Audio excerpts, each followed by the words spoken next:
Siapa dah pernah makan guys? Sedap sangat. Suami dah lama nak makan ikan lengat ni. Bila Wan datang Puncak Alam, terus je beli. Ketagih guys.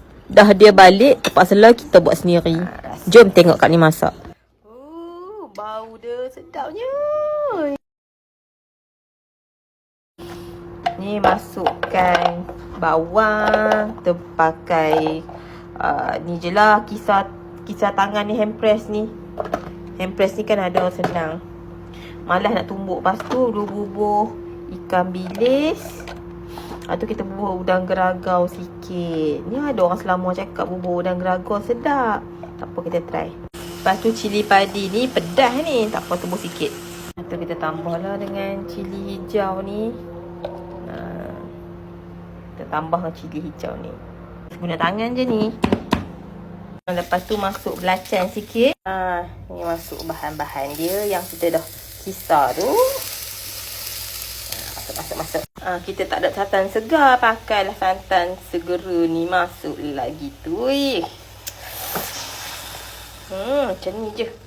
Ya, harap jadilah kita. Dia dah jadi macam sambal ketagih dah korang. Uish. Ikan dengan ikan goreng pun jadi. Ikan bakar ke kan. Lepas tu letak asam keping. Letak satu je lah dulu. Api kena slow. Kita kacau-kacau gini. Sampai sikit air. Sikit. Tebur gula perang lah. Gula.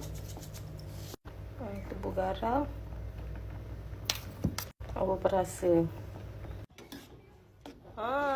Siap. Sedap. Celur sayur guys. Tu goreng ikan. Ni tak sabar ni nak makan. Kalau pakai riwan. Ikan tu tengah masak. Tak sabarnya nak makan. Okey. Bismillahirrahmanirrahim. Membakar nasi mengabat ini. Bismillah. Tak hangat.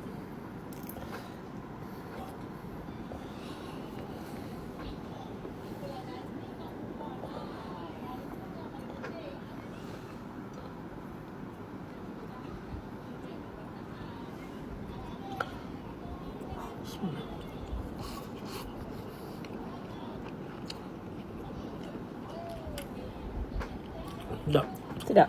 Selemak. Sedap. Pedas tak? Lepas tu dia hujung-hujung tu pedas sikit. Wah, jadi bang, jadi. Dia. Pedas. Cili padi. Okey, jom guys, kita makan dulu. Bye.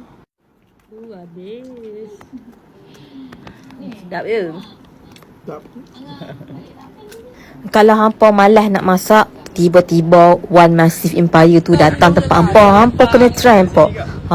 Orang dia sangatlah peramah dan mesra. Dia online ni. Apa Puncak Alam? Betul datang. Dia nak cuba tengok. Rumah Kedah. Saya Sungai Tani, Tamario. Tamario. Mana berniaga Manjaya selalu kat sana. Manjaya. Manjaya dulu kat Simat kalau berniaga. Simat tu.